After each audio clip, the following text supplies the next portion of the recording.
Right, I'm filming. I'll see you later. Thanks a lot, Steve. Cheers, pal. Time it. So we've come down again. It's the Wednesday evening, and I've done a bit more jointing up there with the brown frame sealant on the tiki hut. But I've also fixed up the underside of the roof. It's been doing nothing but rain though these last couple of days. It's really been just coming down, the rain.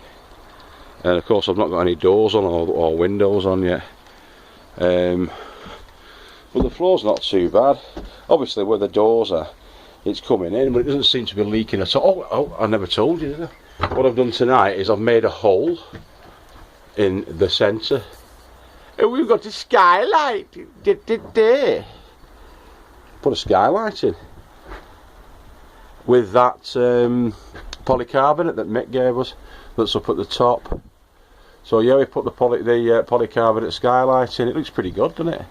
You can't see through it, but in the daytime we'll get some light coming through for free. Obviously the windows as well, but I just fancied doing it. And that's all siliconed in, but I didn't use the brown for that. I had a tube that I found in the shed back at our place, and I used that instead.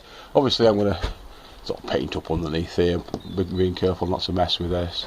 And it is second-hand polycarbonate, but it's alright, it's pretty good. Before, when the sun was shining down nicely, you got like it cast a little bit of a sun ray down here, down over there, actually in the corner. No, when it was there, it was like a beam of light coming down. It's cool. But yeah, there we go, mate. It's alright, isn't it?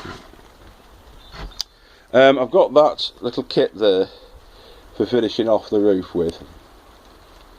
It's only cheap, about £6 or something like that. We finished the roof and the sides and everything, but I'm going to finish off doing these noggins. I used up a few of these noggins a bit earlier on just to seal those the joins on the inside, which I'll carry on doing. They're not actually noggins, it's just the leftover, obviously the leftover OSP. And what you do with them is, before you put them on, I'll show this maybe tomorrow, but before you put them on the back face, you put your screws in first, if you want to use screws. I didn't actually use any screws on that. You just put the frame sealant on, the brown frame sealant, which is £1. You use about 25p's worth, and put a big blob on it along the centre of that, and then work it out so as it goes over the gap. And then as you're shoving it on hard, yeah, you whittle it so it whittles into the gap, so it seals it from that side. It seals also, probably spreads to about there on the inside of that as you're shoving it right on, and it fits, and it sets dead tight and solid. I can't move that. There's no screws been put on that. I can't move it, physically move it. So once it sets, as I say, that brown frame sealant, 151 frame sealant, sets solid as a rock. Once it's dried up, it's brilliant. So shall I show you the roof?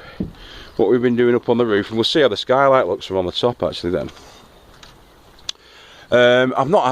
It's winding me up that I should have took a couple of days off this week to finish this off, because it's winding me up that I can't finish it off. It's going to be the weekend, because I'm going to put extra offcuts of the 4x2, rounded 4x2, up on the front. The reason there's a gap there on the front is that I'm going to be putting the fascia boards on. The fascia boards are going to be these ones up here. These. They're the fascia boards, yeah?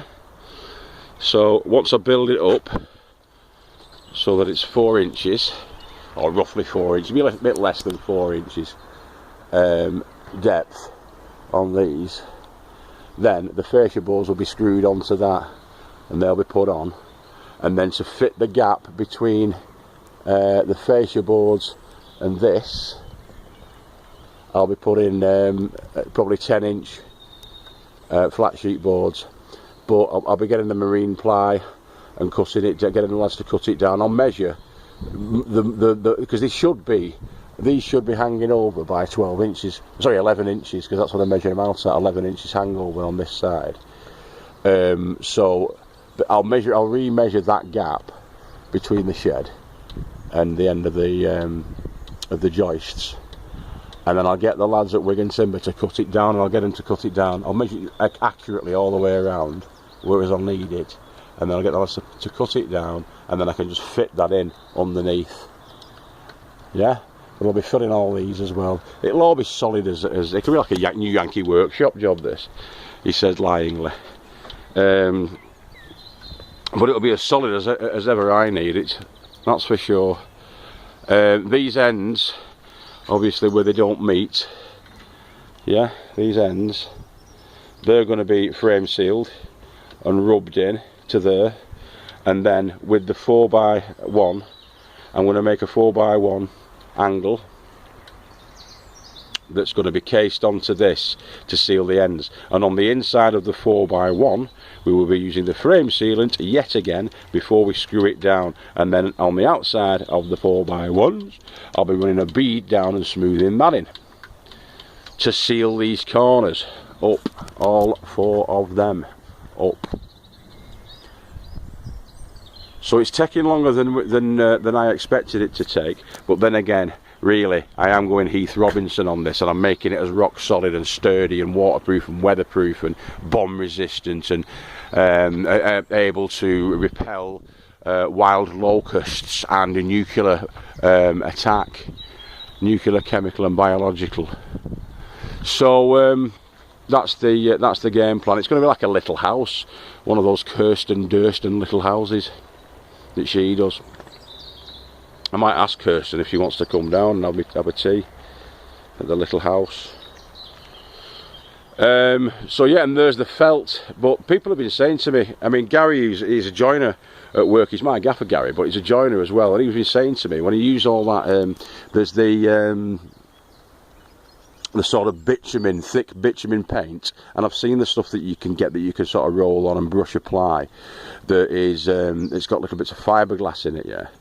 Little, you know, shards of fiberglass in it, and that works into all the joints as well.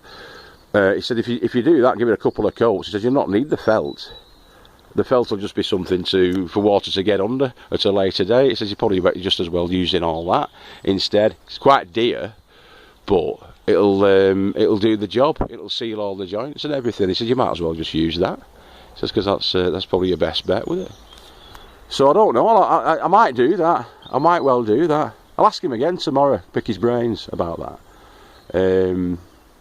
You know, where you get it from and what I need to be exactly asking for. But yeah, so tomorrow night as well, it's going to be sealed. I'm going to be rolling on that decking oil as well. That's going to be rolled on tomorrow night. Let's get on the dance floor on the sunbathing area. Up top. There you go, there's the skylight. Now that's been sealed in. Because it's raining, I don't know, I'm going to have to probably go over this again when it's dry. But I've been putting that frame seal in there, but it's been really badly raining tonight. But that's where the skylight is, and it's sat. I siliconed this stuff. What I did with this is where the channels are and where they end, obviously because it's cut. Oh god, look at that. Schoolboy error. I'll have to polish that up and up it comes out. I can't see it doing too much harm. We'll see. There's nothing that can't be fixed. So yeah, on the edges there, when they're cut, there's obviously channels in there. There's holes for water to go into. So I beaded all that with this stuff. Low modulus neutral silicone. God knows, but it's supposed to do the job. And I did all of the edges with that once it was cut to the size. It's actually a perfect fit, that. Quite proud of that fit. It sits in there very, very tight and neat. So all of these ends were siliconed up down to about 1 inch inside, so no water will be able to ingress into this and spoil mid-air. Those ends are sealed. I put, before I actually fitted this in, around where the, underneath this, there's obviously sort of noggins that I put underneath this that come out to about here. Yeah. And they were all siliconed up with that stuff. the low modulus neutral silicone, LM. Yeah, just because it's clear, I didn't want to use brown on it. So yeah, that was done, and then it was all pushed in, and then it was all siliconed over the top as well, into there, into them little, any little tiny gaps around the side. There was about a milli or two on this side, but the rest of it's spot on. It is spot on. Oh, by the way, the other night I had the Swiss chard that we got out of the plot that had started to bolt, so we trimmed a few of the leaves off the chard, and it was lovely. It was lovely. It was dead good. And I woke up the next day, I felt, it was probably psychological, but I woke up the next day, I felt a lot sort of, I don't know, spring in my step, you know, twitching my tail, that kind of stuff. It was ace. So yeah, that's all going to be sort of straightened up and polished off and everything. We're going to put the decking oil on, which is him. Decking oil, all in one. Baratine decking oil, UV stabilisers, God knows. Red Sea, the same as the rest of it. That's definitely going to go on. I'm like Heath Robinson. Heath Robinson means you go overboard, you do too much, really. You know, the invention supersedes the actual need for it. But mate, whatever. Like I say, I want it to last. I want it to last 30 years. This, if it can. And obviously, it's solid and stable enough because I'm walking about on it, 15 stone 3, walking about, and not creaking too badly as well when I'm moving about. You know, which is no bad sign, is it? And it's going dark now, but the king of all I survey. And when Alexander saw the breadth of his domain, he wept, for there were no more worlds to conquer. There you go, name that film. Great down here, you know, fantastic down here. Right, so there's Big Daddy Farmer signing out for the evening. I've not quite finished off these, as you can see, so before you start commenting, he's not going right to end there, it's because there's no noggin underneath it, so I'm going to have to put some offcuts underneath it. And screw them down from on top and all that, just to finish it off at this end, because the 4x2s weren't quite long enough to cover this span all the way. Yeah, because this is essentially over 8 feet. It's like, well, over 10 feet. It's about well, yeah, it probably is actually 10 feet, that. And the 3x2, so 4x2 was 3 meters, yeah, which isn't exactly, is it, 10 feet, and that's where we're at. So yeah, I'll keep you posted every step of the way. All the mistakes, all the triumphs, they'll all be on here.